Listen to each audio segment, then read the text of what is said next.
অন্নহীনে অন্নদায়িনী দয়াময়ী তুই যে মা অন্নপূর্ণা। সন্তান স্নেহে তুই মা যেন কল্যাণী সম্পূর্ণা।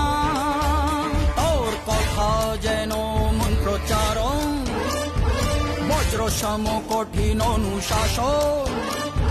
ধৈর্যেশ্বর বংশহা পৃথিবী, ধর্ম ও ন্যায়ের প্রতিচ্ছবি।